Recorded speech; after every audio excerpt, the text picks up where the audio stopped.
क्या कभी आपने गौर किया है कि जब एक बच्चा अचानक चिल्लाने लगता है, जमीन पर बैठकर रोने लगता है या गुस्से में खिलौने फेंक देता है, तब उसका ऐसा व्यवहार क्यों होता है? क्या वो सिर्फ शरारती है या फिर उसके दिमाग में कुछ ऐसा चल रहा होता है जिसे वो शब्दों में बयान नहीं कर पा रहा? बहुत बार हम पेरेंट्स या बड़ों के रूप में बच्चों के इन बिहेवियर को सजा, डांट या अनदेखी के जरिए ठीक करने की कोशिश करते हैं, लेकिन असल में जरूरत होती है समझने की, बच्चों के दिमाग की बनावट को, उसकी ग्रोथ को और उस जटिल प्रक्रिया को जिससे वह दुनिया को समझना सीखते हैं। दिमाग एक बेहद शक्तिशाली लेकिन जटिल सिस्टम है और बच्चों के मामले में यह और भी अधिक संवेदनशील होता है। उनके दिमाग का लेफ्ट हिस्सा लॉजिक, रूल्स और फैक्ट्स को संभालता है, जबकि राइट हिस्सा इमोशंस, फीलिंग्स और कनेक्शन को मैनेज करता है। पर जब कोई बच्चा छोटा होता है, तब ये दोनों हिस्से न सिर्फ पूरी तरह विकसित नहीं होते, बल्कि उनमें तालमेल भी सही ढंग से नहीं बैठ पाया होता। इसी वजह से बच्चे कई बार ऐसे रिएक्शन देते हैं जो हमें समझ नहीं आते। द होल ब्रेन चाइल्ड किताब इसी समझदारी को हमारी परवरिश का हिस्सा बनाने के लिए लिखी गई है, जिसे न्यूरोसाइंटिस्ट डॉक्टर डैनियल जे सीगल और पेरेंटिंग एक्सपर्ट टीना पेन ब्राइसन ने मिलकर लिखा है। इस किताब का उद्देश्य सिर्फ ये नहीं है कि हम बच्चों को बेहतर बिहेव करने के लिए ट्रेन करें, बल्कि ये है कि हम उनके दिमाग की ग्रोथ को इस तरह से सपोर्ट करें जिससे वे ज्यादा समझदार, इमोशनली स्ट्रांग और कॉन्फिडेंट बन सकें।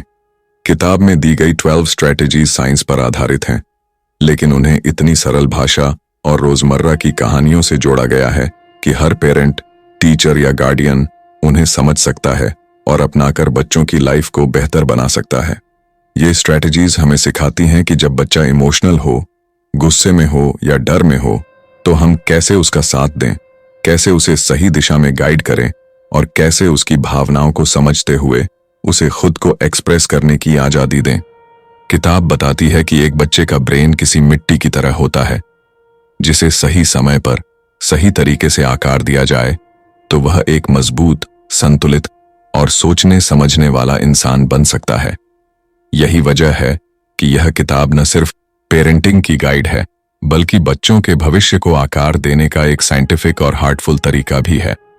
आप सुन रहे हैं हिंदी ऑडियो बुक, जहां हम आपको दुनिया की सबसे प्रभावशाली किताबों के सार से जोड़ते हैं। आज हम शुरू कर रहे हैं द होल ब्रेन चाइल्ड की यात्रा, जिसमें हम जानेंगे उन 12 पावरफुल स्ट्रैटेजीज के बारे में जो बच्चों के ब्रेन को बैलेंस, समझ और इमोशनल इंटेलिजेंस की दिशा में विकसित करने में आपकी मदद करेंगी। चैप्टर 1, अपहरण बाय द इमोशनल ब्रेन। एक बच्चा जब अचानक चिल्लाने लगता है, जमीन पर खुद को पटकता है, दरवाजे को जोर से बंद करता है या फिर रोते रोते कुछ तोड़ देता है, तो अक्सर बड़े उसे बदतमीज, जिद्दी या बिगड़ा हुआ समझ लेते हैं। लेकिन द होल ब्रेन चाइल्ड हमें बताती है कि इन हरकतों के पीछे केवल व्यवहार नहीं होता, बल्कि बच्चे के दिमाग के अंदर एक अस्थायी युद्ध चल रहा होता है। ये उस समय होता है जब इमोशनल ब्रेन यानी दिमाग का डाउनस्टेयर हिस्सा पूरे सिस्टम पर हावी हो जाता है। इस स्थिति में बच्चे का लॉजिकल ब्रेन, जो सही गलत का निर्णय करता है, खुद को कंट्रोल करता है और सोच समझकर रिएक्ट करता है, वो पूरी तरह बंद हो जाता है। इसका मतलब यह नहीं कि बच्चा हमें सुनना नहीं चाहता, बल्कि ये कि उसका दिमाग फिलहाल सुनने की स्थिति में है ही नहीं। इस चैप्टर में एक 5 साल के बच्चे सैम की कहानी दी गई है, जो अपने पसंदीदा सुपर हीरो केप के बिना स्कूल जाने को तैयार नहीं था। जब उसकी मां ने उससे कहा कि वो केप स्कूल में नहीं पहन सकता, तो सैम जोर जोर से चिल्लाने लगा, दरवाजे पर लात मारने लगा और अपनी मां को धक्का देने लगा। मां को यह समझ नहीं आ रहा था कि सैम इतना हिंसक क्यों हो गया, लेकिन सच्चाई यह थी कि उस समय सैम का रैशनल ब्रेन बंद हो चुका था और उसका इमोशनल ब्रेन पूरी तरह कंट्रोल में था। लेखक बताते हैं कि बच्चों में अपस्टेयर ब्रेन यानी ऊपर वाला ब्रेन पूरी तरह विकसित नहीं होता, और इसलिए जब कोई ट्रिगरिंग इमोशन आता है, जैसे डर, अपमान, असुरक्षा या गुस्सा, तो वे उसी पल रिएक्ट करते हैं बजाय सोचने और फिर जवाब देने के। इसका नाम है अपहरण बाय द इमोशनल ब्रेन, यानी जब इमोशनल ब्रेन पूरे ब्रेन को हाईजैक कर लेता है। ऐसे समय में अगर हम बच्चे से तर्क करें या उसे डांटें, तो हम उसे उस समय की सबसे जरूरी चीज नहीं दे पाते, सेफ्टी और कनेक्शन। यही वजह है कि इस चैप्टर में एक बहुत महत्वपूर्ण स्ट्रैटेजी दी गई है, कनेक्ट एंड रेडिरेक्ट। जब बच्चा इमोशनल हो तब सबसे पहले हमें उसके राइट ब्रेन से जुड़ना चाहिए, उसकी फीलिंग को पहचानना, उसे महसूस होने देना और ये दिखाना कि हम उसे समझते हैं। उदाहरण के लिए माँ सैम से कह सकती थी, मुझे पता है तुम अपने केप से कितना प्यार करते हो, वो तुम्हारा फेवरेट है ना? तुम उसे पहनकर सुपर हीरो जैसा फील करते हो। इस तरह माँ ने पहले सैम की भावनाओं को मान्यता दी, जिससे उसका इमोशनल ब्रेन शांत होने लगा। जब सैम थोड़ा सहज होता तब माँ कह सकती थी, पता है स्कूल में कपड़ों के कुछ रूल्स होते हैं, इसलिए हम केप को बैग में रख सकते हैं और घर लौटते ही तुम दोबारा पहन सकते हो। यह है रेडिरेक्शन। जब बच्चा शांत हो जाए तब उसे धीरे से सही दिशा में मोड़ना। यह स्ट्रैटेजी बच्चों के ब्रेन के दोनों हिस्सों को एक साथ जोड़ती है। पहले इमोशंस से जुड़ो, फिर लॉजिक से गाइड करो। इस चैप्टर में यह भी समझाया गया है कि बार बार जब हम बच्चों की भावनाओं को नकारते हैं या उन्हें चुप कराते हैं तो हम उनके ब्रेन की उस प्राकृतिक ग्रोथ को बाधित करते हैं जो उन्हें इमोशनली इंटेलिजेंट और सेल्फ कंट्रोलिंग बनाती है। लेकिन जब हम उनका साथ देते हैं, उन्हें महसूस करने की आजादी देते हैं और फिर धीरे से उन्हें समझाते हैं, तब उनका अपस्टेयर ब्रेन धीरे धीरे मजबूत होता है। इसका मतलब ये नहीं कि हम बच्चों को हर चीज के लिए छूट दें, बल्कि इसका मतलब है कि हम उन्हें सुनें, समझें और फिर उन्हें ग्रो करने का मौका दें। बच्चों को सुरक्षित महसूस कराने से उनका दिमाग विकास करता है, वे ज्यादा बैलेंस्ड बनते हैं और भविष्य में बेहतर निर्णय लेने वाले इंसान बनते हैं। इस चैप्टर का संदेश साफ है, जब बच्चा भावनाओं के तूफान में बह रहा हो तब सबसे पहले उसे किनारे पर खींचो, ना कि उससे लड़ो। कनेक्शन से ही करेक्शन की शुरुआत होती है। यही एक होल ब्रेन अप्रोच की पहली और सबसे महत्वपूर्ण कुंजी है। Chapter 2, building the staircase to the upstair brain. बच्चों का दिमाग दो हिस्सों में बंटा होता है, डाउनस्टेयर ब्रेन और अपस्टेयर ब्रेन। डाउनस्टेयर ब्रेन हमारी मूलभूत जरूरतों और रिफ्लेक्सेस से जुड़ा होता है, जैसे बचाव, आक्रमण, डर या फाइट ऑन और फ्लाइट रिएक्शन। यह हिस्सा जन्म से ही एक्टिव होता है और ऑटोमेटिक रिस्पॉन्स देता है। वहीं अपस्टेयर ब्रेन यानी दिमाग का ऊपर वाला हिस्सा सोचने, प्लान बनाने, निर्णय लेने और इमोशंस को कंट्रोल करने का सेंटर होता है। लेकिन यह हिस्सा धीरे धीरे विकसित होता है और करीब 25 साल की उम्र में जाकर पूरी तरह परिपक्व होता है। इसलिए जब कोई बच्चा टॉय न मिलने पर गुस्से से चिल्लाने लगता है या स्कूल में किसी की बात पर रोने लगता है, तो इसका यह मतलब नहीं कि वो बदतमीज है, बल्कि उसका अपस्टेयर ब्रेन अभी अधूरा है और पूरी तरह से तैयार नहीं हुआ है ताकि वो लॉजिकली रिएक्ट कर सके। इस चैप्टर में यही समझाया गया है कि बच्चों को अपने अपस्टेयर ब्रेन तक पहुंचने के लिए एक सीढ़ी यानी स्टेयरकेस चढ़नी होती है, जो उनकी ग्रोथ के साथ साथ बनती जाती है। इस चैप्टर में एक 7 साल की लड़की एली की कहानी दी गई है, जो बिस्तर पर लेटे हुए डर जाती है क्योंकि उसे लगता है कि खिड़की के बाहर कोई भूत है। माँ चाहती थी कि वो जल्दी सो जाए क्योंकि सुबह स्कूल है, लेकिन अगर माँ सीधे यह कह देती कि कुछ नहीं है, जाओ सो जाओ, तो वो एली की फीलिंग्स को नजरअंदाज कर देती। लेकिन अगर माँ उसके अपस्टेयर ब्रेन को सक्रिय करना चाहती है, तो उसे डर के इस डाउनस्टेयर रिस्पॉन्स को समझकर धीरे धीरे लॉजिक की तरफ ले जाना होगा। माँ उससे कह सकती है, मैं समझती हूं तुम डर गई हो, पर चलो सोचते हैं कि अगर भूत होते तो क्या वो खिड़की के बाहर बस खड़े रहते? और तुमने पिछली बार कैसे खुद को शांत किया था जब डर लगा था? इस तरह माँ ने न सिर्फ उसकी फीलिंग को स्वीकार किया, बल्कि सवालों के जरिए उसके अपस्टेयर ब्रेन को एक्टिव किया। यही है inviting the upstair brain to play, यानी बच्चों को सोचने, समझने और खुद समाधान निकालने के लिए प्रेरित करना। लेखक ये भी बताते हैं कि जब बच्चा गुस्से या डर में होता है, तब हम उसे डांटने या कंट्रोल करने के बजाय उसे थोड़ा रुक कर सोचने का मौका दें, जैसे कि तुम क्या सोचते हो, अब क्या करना चाहिए, या अगर तुम फिर से ये स्थिति झेलते तो क्या करते। इससे बच्चे का अपस्टेयर ब्रेन मजबूत होता है। इस अभ्यास को बार बार दोहराने से वह अपने इमोशंस को बेहतर तरीके से हैंडल करना सीखता है। इस चैप्टर में द टेम्पल टैंट्रम का उदाहरण भी है, जहां 4 साल का जोशुआ मंदिर के अंदर दौड़ने लगता है और माँ उसे खींचकर बाहर लाने की कोशिश करती है। माँ अगर उसे डांटे या खींचे तो वो और ज्यादा उग्र हो सकता है, क्योंकि उसका डाउनस्टेयर ब्रेन सक्रिय है। लेकिन अगर माँ शांत स्वर में कहे, जोशुआ, हम यहाँ शांत होते हैं, चलो मेरे साथ बैठो और बताओ तुम्हें अंदर क्या अच्छा लगा, तो माँ उसका ध्यान डाइवर्ट करती है और उसका अपस्टेयर ब्रेन एक्टिव करने में मदद करती है। जब हम बच्चों को ऐसे ही लॉजिक, सेल्फ कंट्रोल और इमोशनल रेगुलेशन की सीढ़ी पर चढ़ने का अवसर देते हैं, तब उनका ब्रेन कनेक्ट होता है और वह धीरे धीरे उन गुणों को अपनाते हैं जो एक मैच्योर इंसान में होने चाहिए। इस चैप्टर का मुख्य संदेश है, बच्चे के अपस्टेयर ब्रेन को विकसित होने का अवसर दो। उन्हें सिखाओ कि मुश्किल समय में कैसे सोचें, कैसे रुकें और कैसे जवाब दें। यह केवल उनके बचपन के व्यवहार को नहीं बदलता, बल्कि उन्हें एक संतुलित, समझदार और खुद को संभाल सकने वाला वयस्क बनाता है। Chapter 3, engaging not rejecting the upstair brain. इस चैप्टर में लेखक समझाते हैं कि जब कोई बच्चा मुश्किल व्यवहार दिखाता है, जैसे कि जिद करना, रोना या गुस्सा करना, तो हमें उसका अपस्टेयर ब्रेन सक्रिय करने का प्रयास करना चाहिए, न कि उसे डांटकर या नजरअंदाज करके उसकी फीलिंग्स को दबाने की कोशिश करनी चाहिए। इसका मतलब यह नहीं है कि बच्चे की हर जिद मान लेना चाहिए, बल्कि हमें यह सीखना होता है कि सही समय पर सही तरीके से कैसे प्रतिक्रिया दी जाए, ताकि बच्चा सोचने और समझने की दिशा में आगे बढ़े।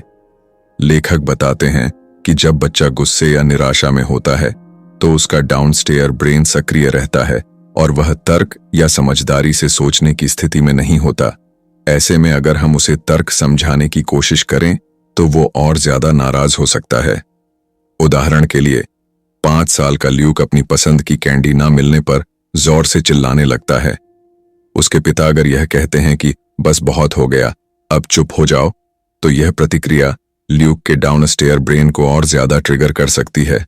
लेकिन अगर पिता पहले उसकी भावना को स्वीकार करें और फिर विकल्प दें, जैसे, मुझे पता है तुम बहुत निराश हो कि तुम्हारी पसंद की कैंडी नहीं मिली, चलो देखते हैं कौन सी दूसरी कैंडी तुम्हें थोड़ी पसंद आ सकती है, तो बच्चा धीरे धीरे शांत होता है और उसके अपस्टेयर ब्रेन को एक्टिव किया जा सकता है। लेखकों ने यह भी बताया कि हमें बच्चों को बार बार यह याद दिलाना चाहिए कि हर भाव, हर इमोशन को मैनेज किया जा सकता है। जब हम उन्हें ऐसे सवालों से जोड़ते हैं जो सोचने पर मजबूर करें, जैसे, तुम्हें क्या लगता है इस समय क्या करना चाहिए, या तुम्हारा मन क्यों दुखी हुआ, तो ये सवाल उनके अपस्टेयर ब्रेन को ट्रिगर करते हैं और लॉजिक की दिशा में ले जाते हैं। यह चैप्टर इस बात पर जोर देता है कि बच्चों को केवल अनुशासन सिखाने से उनका ब्रेन विकसित नहीं होता, बल्कि हमें उनके साथ संवाद करना होता है, उनके इमोशंस को समझना होता है और सही माहौल देना होता है जिसमें वो सीख सकें कि कठिन परिस्थितियों में कैसे सोचना और रिएक्ट करना है।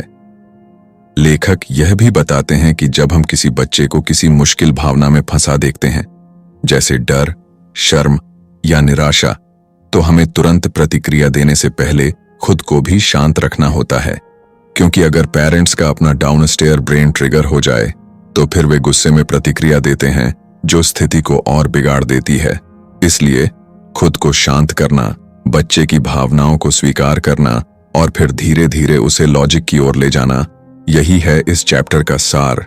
इस प्रक्रिया को name it to tame it, यानी नाम दो ताकि उसे संभाला जा सके, कहा गया है। जब हम किसी भावना को पहचानते हैं और नाम देते हैं, जैसे तुम दुखी हो, तुम निराश हो या तुम डर गए हो, तो बच्चा उसे पहचानता है और उस भावना को समझने लगता है। यह भावनात्मक पहचान उसके अपस्टेयर ब्रेन को मजबूत बनाती है। अंततः यह चैप्टर हमें यह सिखाता है कि बच्चों के व्यवहार को सिर्फ नियंत्रित नहीं करना है, बल्कि उनके दिमाग के विकास को समझकर उन्हें बेहतर निर्णय लेने और खुद को संभालने में मदद करनी है। यही एक ऐसे बच्चे को जन्म देता है जो बड़ा होकर आत्मविश्वासी, भावनात्मक रूप से समझदार और अपने फैसलों के लिए जिम्मेदार व्यक्ति बनता है। चैप्टर 4, मूव इट और लूज इट। इस चैप्टर में लेखक बताते हैं कि जब कोई बच्चा किसी कठिन भावना या स्थिति में फंस जाता है तो वह अक्सर अपने डाउनस्टेयर ब्रेन के कंट्रोल में आ जाता है, जहां से रिएक्शन तेज, असंतुलित और इमोशनल होते हैं। ऐसे समय में यदि हम बच्चे को सोचने या समझने के लिए कहें तो वो असंभव हो जाता है, क्योंकि उसका दिमाग का लॉजिकल हिस्सा यानी अपस्टेयर ब्रेन उस वक्त एक्टिव नहीं होता।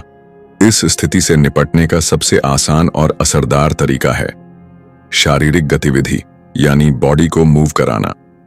लेखक इसे कहते हैं मूव इट और लूज इट, यानी बच्चा अगर किसी कठिन भावना में फंसा हुआ है तो उसे मूवमेंट की मदद से बाहर निकाला जा सकता है, वरना वह उस अवस्था में ही अटक सकता है। इस बात को समझाने के लिए एक कहानी दी गई है।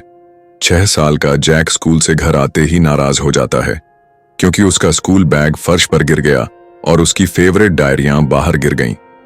वह जोर जोर से चिल्लाने लगा। मां ने पहले तो समझाया, लेकिन जब कुछ असर नहीं हुआ तब मां ने कहा, चलो मेरे साथ कुछ कूद कूद करते हैं या तुम्हारी पसंदीदा डांस मूव्स दिखाओ। जैक पहले नहीं माना, लेकिन जब मां ने खुद एक फनी स्टेप किया तो जैक मुस्कुराया और खुद भी मूव करने लगा। सिर्फ 2 मिनट के मूवमेंट के बाद उसका मूड बदल चुका था और अब वो लॉजिकली बात करने को तैयार था। इसका कारण यह है कि फिजिकल मूवमेंट हमारे ब्रेन में सकारात्मक बदलाव लाता है। मूवमेंट से शरीर में ऐसे न्यूरोकेमिकल्स रिलीज होते हैं जो ब्रेन को शांत करते हैं और अपस्टेयर ब्रेन को एक्टिव करते हैं। यही कारण है कि बच्चों के लिए खेल, दौड़ना, साइकिल चलाना या यहां तक कि घर के अंदर छोटी छोटी मूवमेंट एक्टिविटीज जैसे जंपिंग जैक्स, डांस या योगा बहुत फायदेमंद होती हैं। लेखकों ने यह भी सुझाव दिया है कि जब बच्चा रो रहा हो, चिल्ला रहा हो या गुस्से में हो तो आप उसे मूवमेंट में लाने के लिए गेम्स का सहारा ले सकते हैं, जैसे चलो देखते हैं तुम कितनी जल्दी 5 बार उछल सकते हो, या मेरे साथ रेस लगाओ, कौन पहले किचन तक पहुंचता है। यह न केवल स्थिति को हल्का करता है, बल्कि बच्चे का ध्यान भी उस नेगेटिव इमोशन से हट जाता है जो उसे परेशान कर रहा होता है। यह टेक्निक सिर्फ छोटे बच्चों के लिए ही नहीं, बल्कि टीनेजर्स और बड़ों के लिए भी काम करती है। जब हम खुद तनाव या निराशा में होते हैं, तब भी अगर हम थोड़ी देर के लिए चलें, दौड़ें या हल्की एक्सरसाइज करें, तो हमारा मूड बेहतर हो जाता है और हम चीजों को ज्यादा स्पष्टता से सोच पाते हैं। एक और उदाहरण में 9 साल की एम्मा स्कूल से आकर रोने लगती है क्योंकि उसके दोस्त ने उसे अकेला छोड़ दिया था। मां पहले तो उसे गले लगाती है, फिर कहती है, क्या तुम मेरे साथ थोड़ी देर ट्रैम्पोलिन पर चलोगी? एम्मा हाँ कहती है। कुछ देर मूवमेंट के बाद जब एम्मा शांत हो जाती है, तब मां उससे बात करती है कि क्या हुआ, और एम्मा अब शांत मन से सब कुछ बताती है। यह चैप्टर हमें यह सिखाता है कि भावनाओं को कंट्रोल करना केवल बातों से संभव नहीं होता, बल्कि शरीर के मूवमेंट से हम ब्रेन को रीसेट कर सकते हैं। बच्चे जब भावनाओं में उलझ जाते हैं तो उन्हें सिखाना चाहिए कि मूवमेंट एक टूल है जिससे वे अपने मूड को बदल सकते हैं, अपने दिमाग को शांत कर सकते हैं और बेहतर निर्णय ले सकते हैं। इसलिए हर पेरेंट, टीचर या केयर गिवर को बच्चों के साथ मूवमेंट को जोड़ना चाहिए। मूवमेंट सिर्फ खेलने या थकाने का जरिया नहीं है, यह उनके ब्रेन के रेगुलेशन सिस्टम का हिस्सा है। जब बच्चा सीढ़ियां नहीं चढ़ पा रहा होता तो कभी कभी उसे ब्रेक नहीं, बल्कि एक छलांग की जरूरत होती है, और वो छलांग आती है मूवमेंट से। यही है मूव इट और लूज इट का असली मतलब।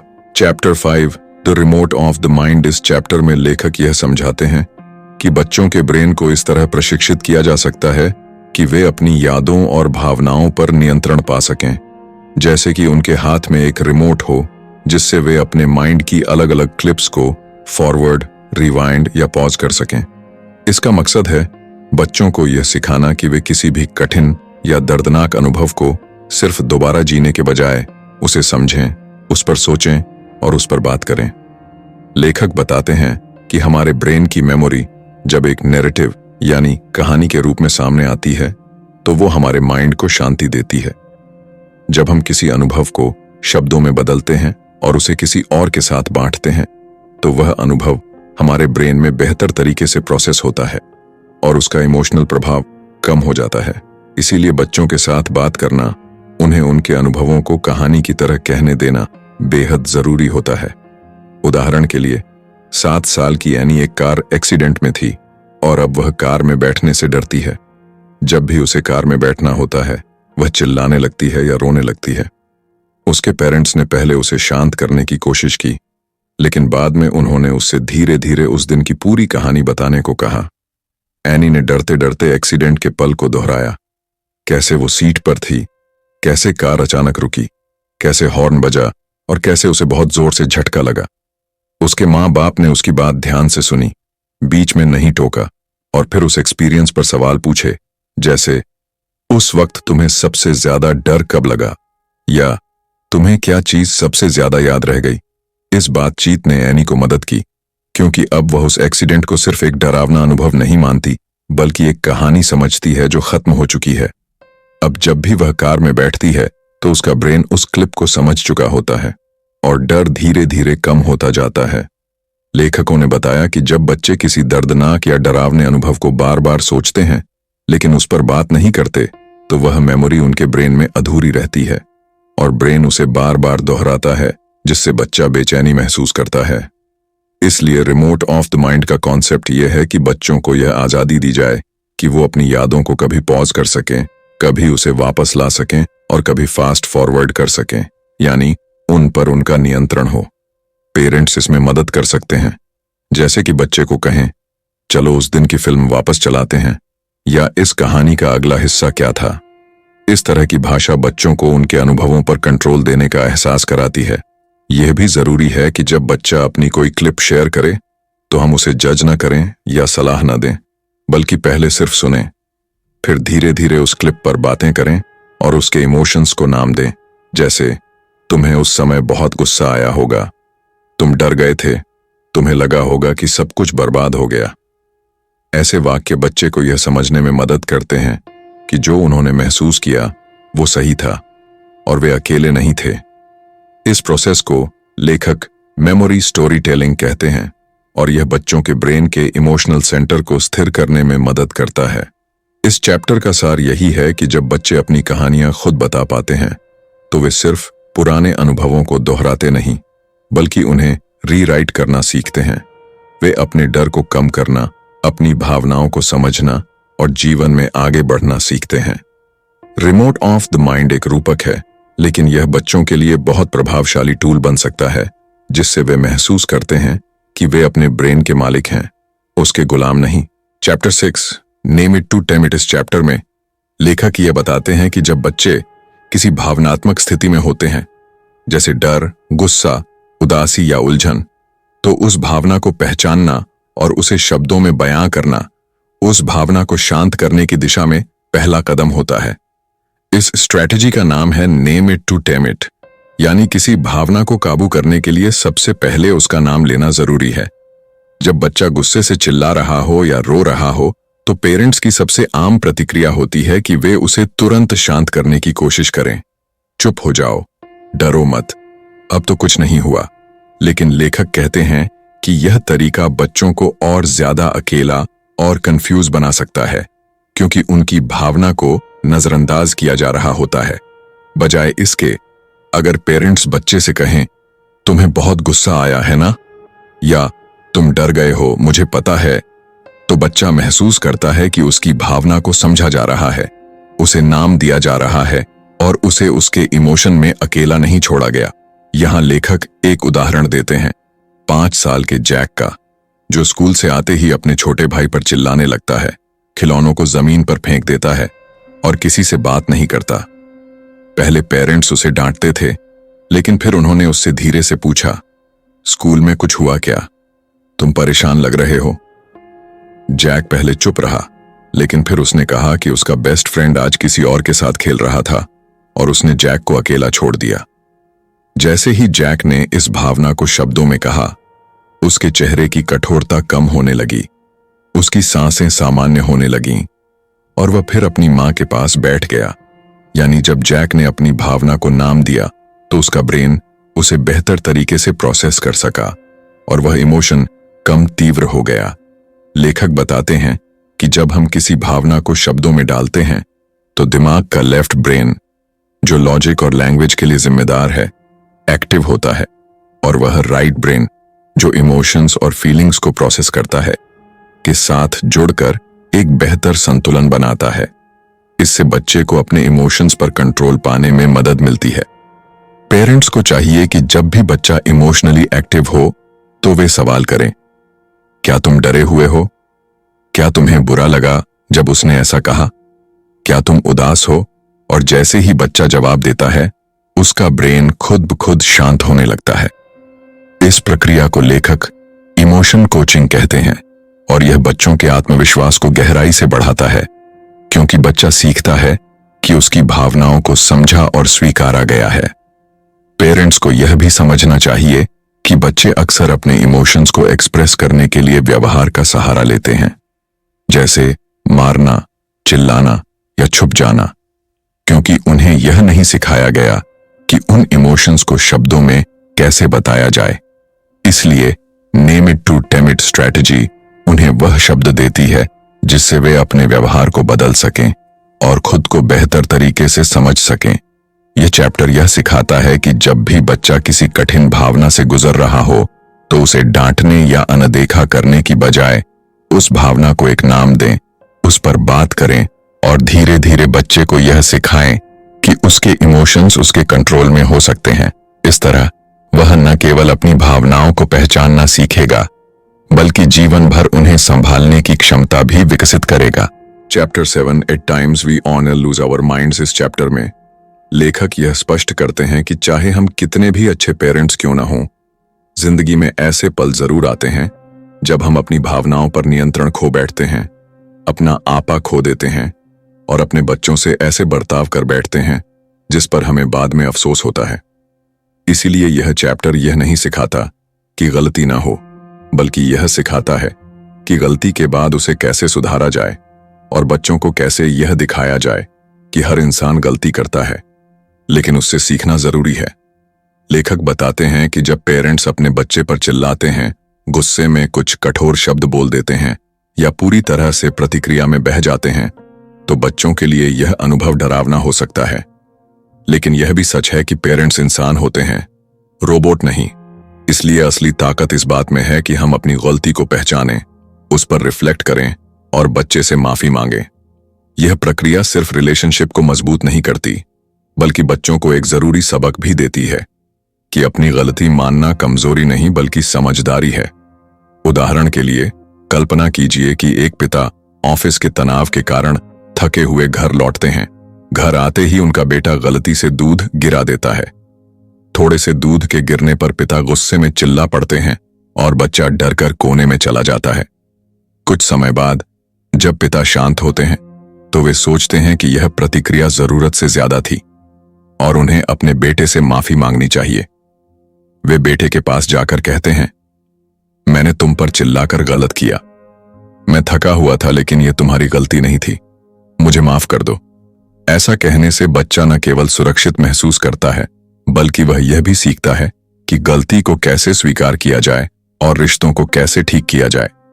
लेखक इस प्रक्रिया को रिपेयर कहते हैं, यानी जब पेरेंट और बच्चा दोनों किसी टूटे हुए पल को दोबारा जोड़ते हैं और साथ में उस पर बात करते हैं।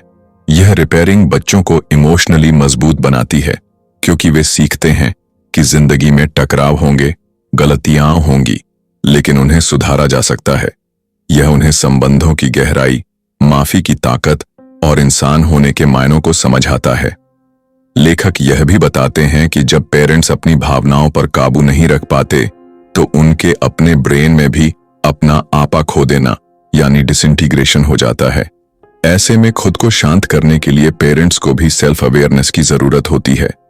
वे गहरी सांसें ले सकते हैं, कुछ समय खुद के लिए निकाल सकते हैं या कुछ देर के लिए कमरे से बाहर जा सकते हैं। यह न केवल उन्हें रीसेट करने का मौका देता है, बल्कि यह बच्चों के लिए भी एक उदाहरण होता है कि गुस्से या उत्तेजना को कैसे मैनेज किया जाए।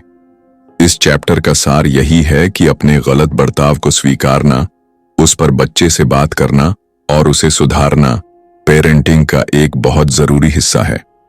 जब हम बच्चे के सामने ईमानदारी से माफी मांगते हैं तो वह भी यह सीखता है कि इंसान होने का मतलब परफेक्ट होना नहीं, बल्कि संवेदनशील और सुधार के लिए तैयार होना है। ऐसे अनुभव पेरेंट और बच्चे के बीच विश्वास को और गहरा करते हैं और बच्चे के इमोशनल डेवलपमेंट को एक मजबूत आधार देते हैं। Chapter 8 let the upstair brain overrule the downstair brain. इस चैप्टर में लेखक बच्चों के दिमाग के दो हिस्सों, अपस्टेयर ब्रेन और डाउनस्टेयर ब्रेन, की भूमिका को विस्तार से समझाते हैं और यह बताते हैं कि कैसे पेरेंट्स बच्चों को सिखा सकते हैं कि वे अपनी भावनाओं, इम्पल्सेस और रिएक्शंस पर कंट्रोल पाना सीखें। डाउनस्टेयर ब्रेन वह हिस्सा होता है जो हमारे बेसिक सर्वाइवल फंक्शन जैसे फाइट, फ्लाइट या फ्रीज को कंट्रोल करता है। यह हिस्सा बहुत ही रिएक्टिव होता है, खासकर तब जब बच्चा डर, गुस्से या दुख जैसी तीव्र भावनाओं से गुजर रहा हो।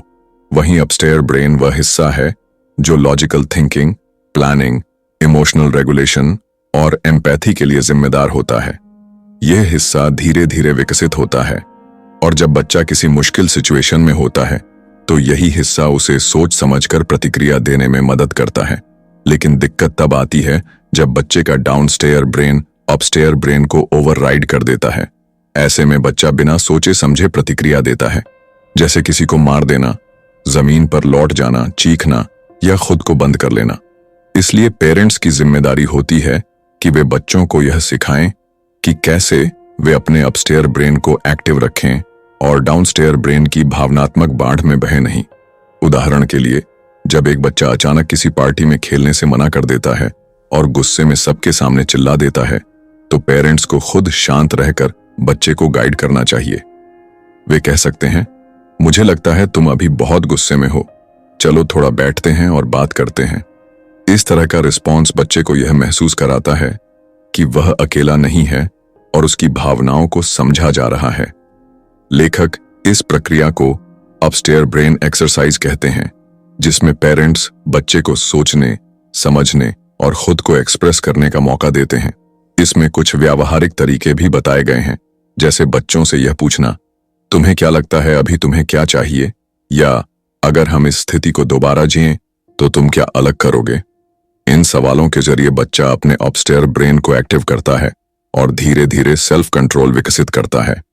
लेखक यह भी बताते हैं कि बच्चों के अपस्टेयर ब्रेन को सिखाने के लिए पेरेंट्स को खुद भी अपने अपस्टेयर ब्रेन का इस्तेमाल करना पड़ता है।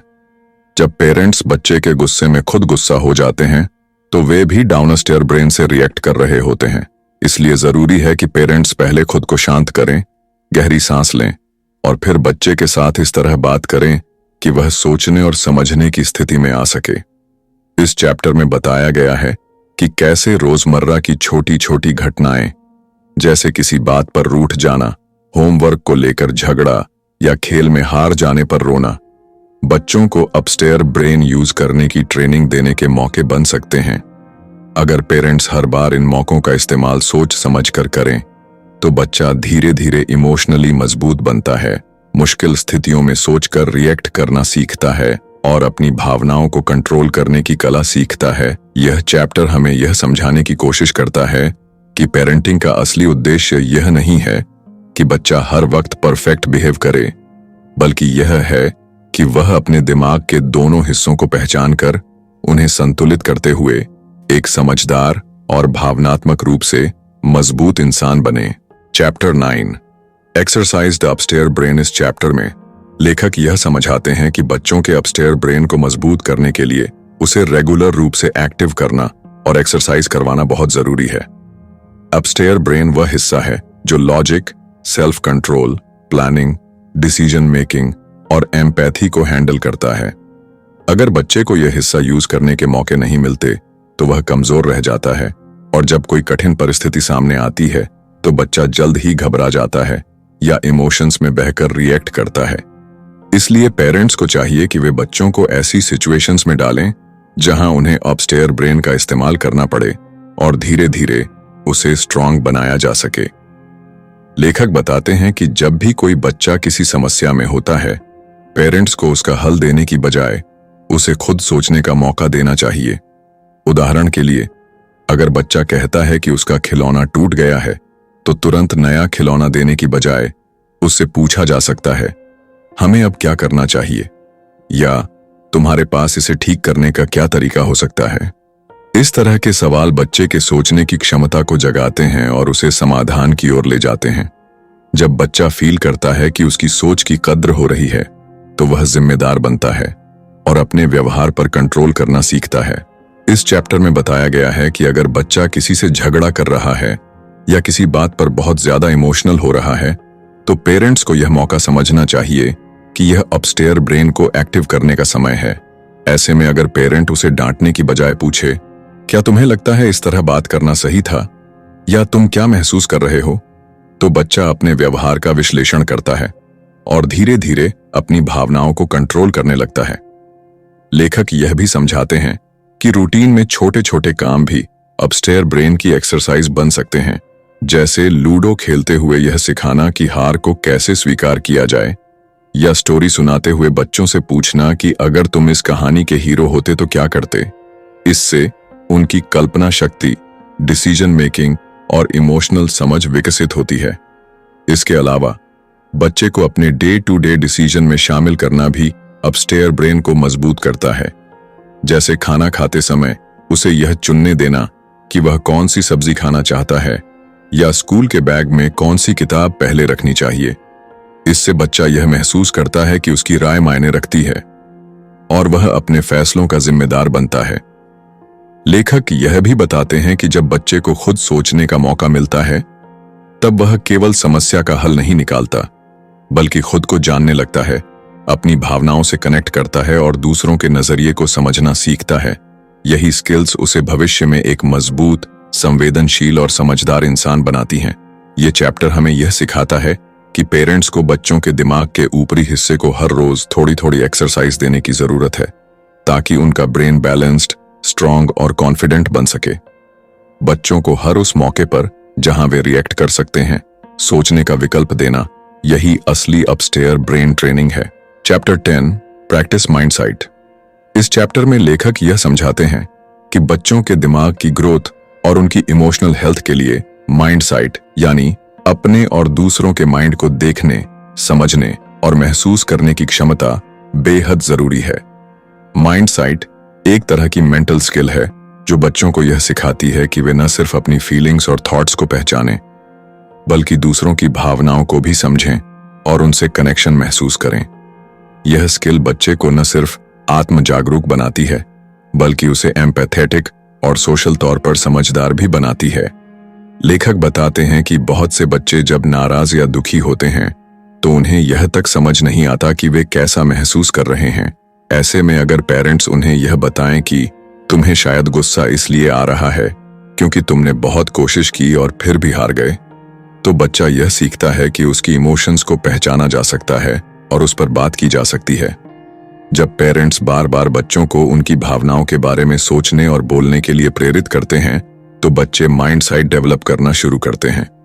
इस चैप्टर में यह भी बताया गया है कि बच्चों को माइंडसाइट सिखाने का एक बेहतरीन तरीका है इनसाइड आउट, यानी अपने अंदर झांकना।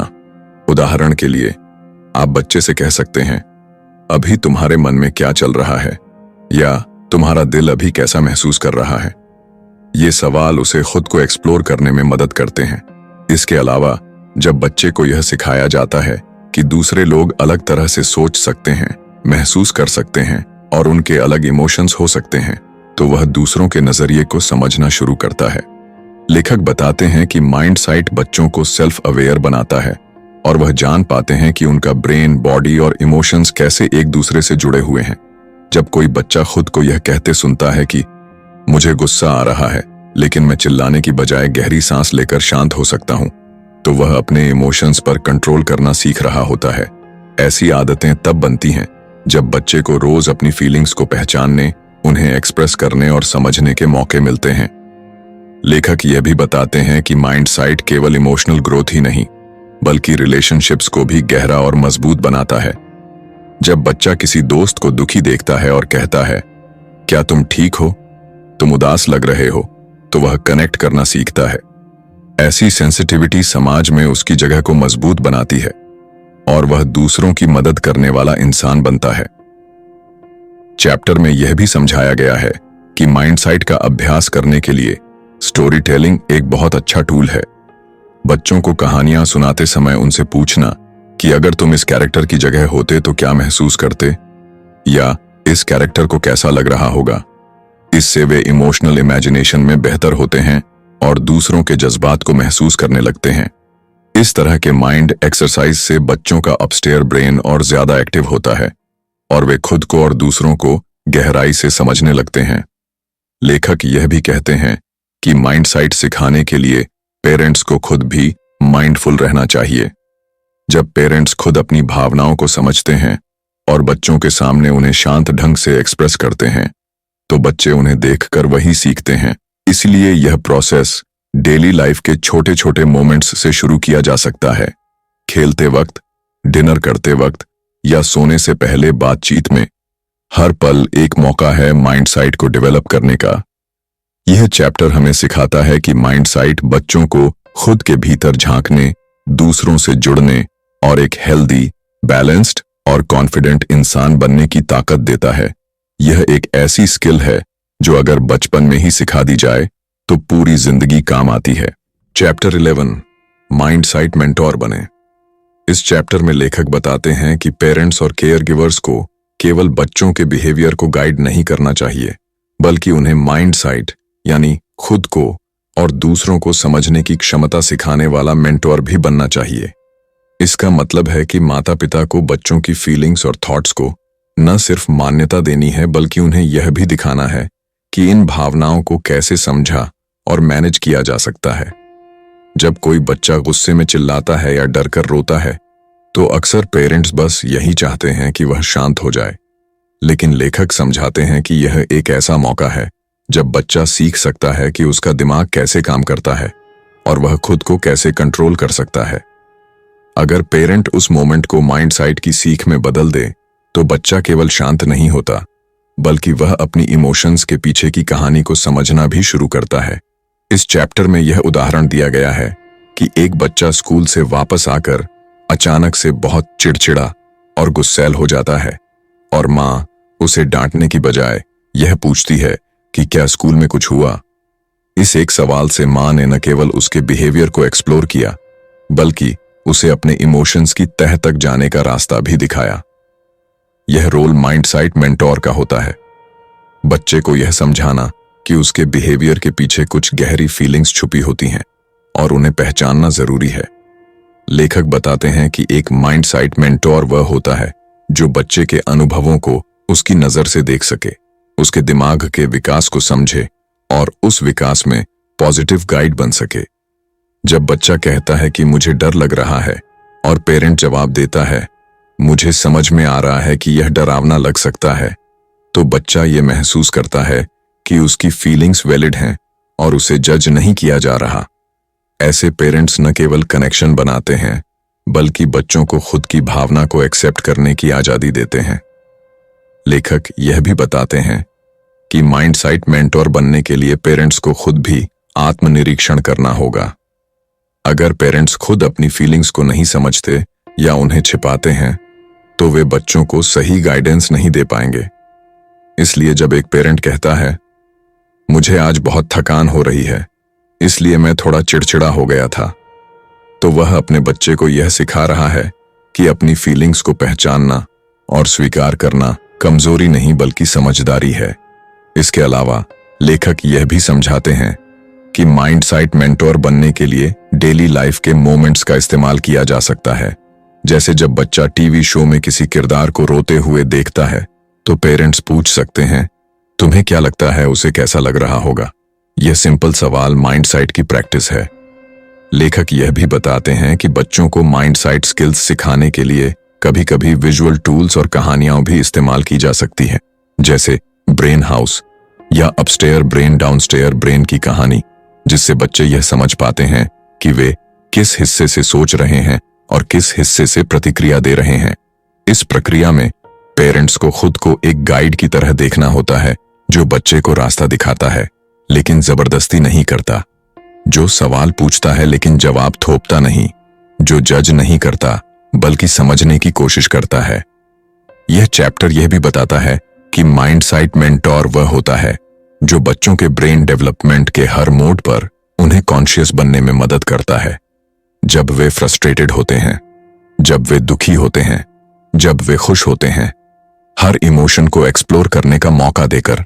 अंत में लेखक यह कहते हैं कि हर पेरेंट में यह क्षमता होती है कि वह माइंडसेट मेंटोर बन सके। शर्त बस यह है कि वह खुद को इस भूमिका में देखे और बच्चों के साथ उस स्तर पर कनेक्ट करने की कोशिश करे जहां केवल बिहेवियर नहीं बल्कि भावना और सोच दोनों समझी जाती है। बच्चे जब यह महसूस करते हैं कि उनके पेरेंट्स उन्हें केवल बदलना नहीं चाहते बल्कि उन्हें समझना और गाइड करना चाहते हैं, तब वे खुलते हैं, सीखते हैं और एक हेल्दी माइंडसेट के साथ आगे बढ़ते हैं। चैप्टर 12, उन्हें कहानियां सुनाइए। इस आखिरी चैप्टर में लेखक बताते हैं कि बच्चों को अपनी भावनाएं समझने और एक्सपीरियंस प्रोसेस करने का सबसे असरदार तरीका है कहानी के जरिए। हर इंसान के ब्रेन को नैरेटिव यानी कहानी के रूप में चीजें याद रखने में आसानी होती है और बच्चों के दिमाग में यह और भी ज्यादा असरदार होता है। जब कोई बच्चा किसी हादसे या तनावपूर्ण अनुभव से गुजरता है, जैसे कि गिर जाना, किसी प्रियजन का खो जाना या कोई डरावना सपना देखना, तो अक्सर उसका ब्रेन उस अनुभव को पूरी तरह प्रोसेस नहीं कर पाता। लेकिन अगर उस अनुभव को एक कहानी में बदला जाए तो वह बच्चा न सिर्फ उस घटना को बेहतर समझता है बल्कि उस पर उसका इमोशनल कंट्रोल भी बढ़ता है। लेखक एक उदाहरण में बताते हैं कि एक बच्चा जिसने डॉक्टर के क्लिनिक में इंजेक्शन लगवाया था, वह बार बार डर कर जाग रहा था, चिड़चिड़ा हो गया था और बात बात पर रोने लगता था। जब मां ने उससे बैठकर उस पूरे अनुभव की कहानी बनवाई, कैसे वे क्लिनिक पहुंचे, क्या हुआ, डॉक्टर ने कैसे बात की, इंजेक्शन कैसे लगा और फिर वे आइसक्रीम खाने गए, तो धीरे धीरे बच्चे का डर कम होने लगा, क्योंकि अब वह घटना सिर्फ एक याद नहीं थी बल्कि एक नैरेटिव बन गई थी जिसमें उसने अपने डर को एक्सप्लोर किया, समझा और एक्सप्रेस किया। यह कहानी उसे दोबारा उसी अनुभव से न डरने में मदद करती है। लेखक बताते हैं कि कहानी बनाना केवल अतीत के किसी अनुभव को दोहराना नहीं है बल्कि उसके अंदर छुपी भावनाओं को पहचानने और उन्हें प्रोसेस करने का तरीका है। जब कोई बच्चा बोलने की स्थिति में नहीं होता, तब पेरेंट्स उसकी ओर से कहानी बनाकर उसे सुनाते हैं और जब बच्चा थोड़ा बड़ा हो जाता है तो उसके साथ मिलकर कहानी बनाई जाती है। यह प्रक्रिया स्टोरी टेलिंग एज प्रोसेसिंग कहलाती है, यानी कहानी को एक टूल की तरह इस्तेमाल करना जिससे दिमाग में फैले हुए अनुभव को एक क्रम में व्यवस्थित किया जा सके। लेखक यह भी बताते हैं कि ये कहानियां सच्चाई को तोड़ मरोड़ कर पेश करने के लिए नहीं होती बल्कि सच्चाई को कोमलता और समझदारी के साथ पेश करने के लिए होती हैं। अगर बच्चा किसी कुत्ते से डर गया हो तो कहानी इस तरह हो सकती है।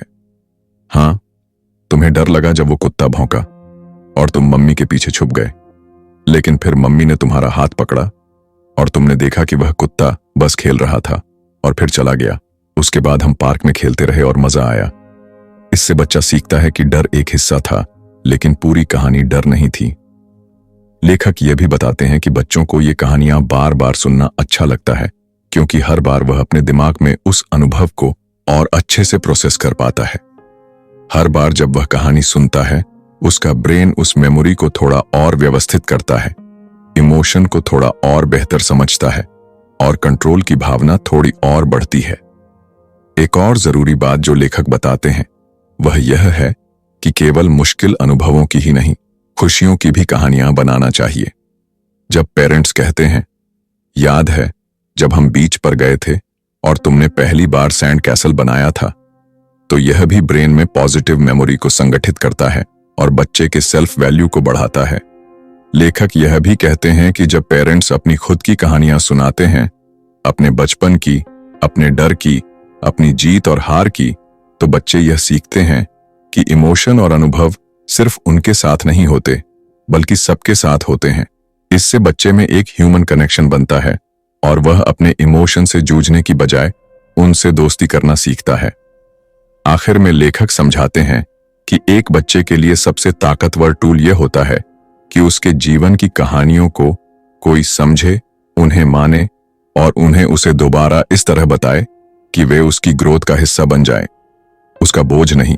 इसीलिए हर माता पिता और केयर गिवर को चाहिए कि वह कहानी के इस साधारण लेकिन शक्तिशाली टूल का इस्तेमाल करे, बच्चों को सुनने, समझने और सिखाने के लिए। क्योंकि कहानियां केवल मनोरंजन नहीं होती, वे ब्रेन को जोड़ने, दिल को सुलझाने और आत्मा को संभालने का जरिया होती हैं। इस किताब द होल ब्रेन चाइल्ड में डॉक्टर डैनियल सीगल और टीना पेन ब्रायसन ने बच्चों के व्यवहार और भावनात्मक विकास को सिर्फ एक पेरेंटिंग की तकनीक के रूप में नहीं, बल्कि एक वैज्ञानिक और गहरे मानवीय दृष्टिकोण से देखने का नजरिया दिया है। यह किताब बताती है कि एक बच्चे का ब्रेन कैसे विकसित होता है, कैसे अलग अलग हिस्से, बाएं और दाएं ब्रेन, ऊपरी और निचले ब्रेन अलग अलग समय पर एक्टिव होते हैं और इन हिस्सों को कैसे जोड़ना ही बच्चे की सही मानसिक और भावनात्मक ग्रोथ की कुंजी है। किताब में दी गई 12 स्ट्रैटेजीज हमें ये सिखाती हैं कि जब बच्चा जिद करता है, डर जाता है, गुस्से में चिल्लाता है या चुपचाप एक कोने में बैठा रहता है, तब हमें क्या करना चाहिए। क्या हमें उस पर चिल्लाना चाहिए, उसे सजा देनी चाहिए, या फिर उसके साथ बैठकर उसकी भावना को समझने और उसे शब्दों में ढालने की कोशिश करनी चाहिए। यह किताब कहती है कि हर बार जब कोई बच्चा भावनात्मक रूप से एक कठिन स्थिति में होता है, तो वह हमें एक मौका दे रहा होता है, उसे सिखाने का, उससे जुड़ने का और उसकी ब्रेन वायरिंग को बेहतर बनाने का। हर अध्याय में हमें बताया गया कि कैसे बच्चे को दिमागी संतुलन सिखाया जाए, कैसे उसकी मेमोरी को समझा जाए, कैसे इमोशंस को नाम देकर उसे राहत दी जाए, कैसे बुरी यादों को दोबारा फ्रेम किया जाए और कैसे बच्चे के अंदर खुद को शांत करने और अनुभवों को प्रोसेस करने की क्षमता पैदा की जाए। किताब सिर्फ बच्चों के लिए नहीं, पेरेंट्स के लिए भी एक आईना है जो उन्हें यह दिखाती है कि उनके अपने रिएक्शन कैसे उनके बच्चों के ब्रेन को प्रभावित करते हैं। लेखक यह भी बताते हैं कि कहानियों, संवाद, शरीर की भाषा और छोटे छोटे रूटीन के जरिए हम बच्चों को अंदर से मजबूत बना सकते हैं। बच्चों को उनके अनुभवों की कहानियां सुनाना, उनकी कल्पना शक्ति को प्रोत्साहित करना, उनके साथ उनकी भावनाओं पर बात करना, ये सब सिर्फ अच्छे पेरेंट बनने के तरीके नहीं हैं, बल्कि यह बच्चे के ब्रेन को उस दिशा में आकार देने की प्रक्रिया है जिससे वह एक संतुलित, समझदार और भावनात्मक रूप से मजबूत इंसान बन सके। यह किताब यह भी समझाती है कि जब हम बच्चों के साथ सहानुभूति से पेश आते हैं, तो वे हमें सुनने लगते हैं, हम पर भरोसा करने लगते हैं और उनकी इनसाइड वर्ल्ड का दरवाजा हमारे लिए खुलने लगता है। हर स्ट्रैटेजी एक टूल है जो बच्चों के दिमाग को जोड़ने, संतुलन में लाने और उन्हें वह समझ देने के लिए है जो स्कूलों में नहीं सिखाई जाती, अपनी भावनाओं को समझने और कंट्रोल करने की समझ। यह किताब बताती है कि परवरिश एक ऐसा काम है जिसमें हम बच्चों को केवल अनुशासन नहीं, दिशा देते हैं, केवल आदेश नहीं, संवाद देते हैं और केवल सुरक्षा नहीं, समझ भी देते हैं। अंत में यह किताब हमें यह एहसास कराती है कि होल ब्रेन चाइल्ड सिर्फ एक किताब नहीं, एक मूवमेंट है जो हर माँ बाप, शिक्षक और केयर गिवर को बच्चों के साथ एक नया रिश्ता बनाने का अवसर देती है। ऐसा रिश्ता जो केवल आदेश और पालन पर नहीं, बल्कि समझ, अपनापन और जुड़ाव पर आधारित हो। अगर आपको यह ऑडियो बुक पसंद आई हो तो इसे लाइक करें, शेयर करें और हमारे चैनल हिंदी ऑडियो बुक को सब्सक्राइब करना बिल्कुल न भूलें। यहाँ हम लेकर आते हैं दुनिया की सबसे मशहूर और जरूरी किताबों के सार, गहराई, भावना और पूरी समझ के साथ हिंदी में, ताकि आप कहीं भी हों, सीखना कभी बंद न करें। हमारी कोशिश है कि हर किताब आपके जीवन को बदलने वाला एक अनुभव बने और हर आइडिया आपके सोचने और महसूस करने के तरीके को नया आकार दे। हर कहानी, हर चैप्टर, हर स्ट्रैटेजी आपके लिए है ताकि आप अपने जीवन में, अपने रिश्तों में, अपने बच्चों की परवरिश में एक पॉजिटिव बदलाव ला सकें। हम फिर मिलेंगे एक नई किताब, एक नई सोच और एक नई ऊर्जा के साथ। तब तक याद रखिए, बच्चों का ब्रेन एक निर्माणाधीन इमारत है और आप उसके सबसे जरूरी आर्किटेक्ट हैं। सीखते रहिए, जोड़ते रहिए और होल ब्रेन पेरेंटिंग की इस यात्रा में हमारे साथ बने रहिए।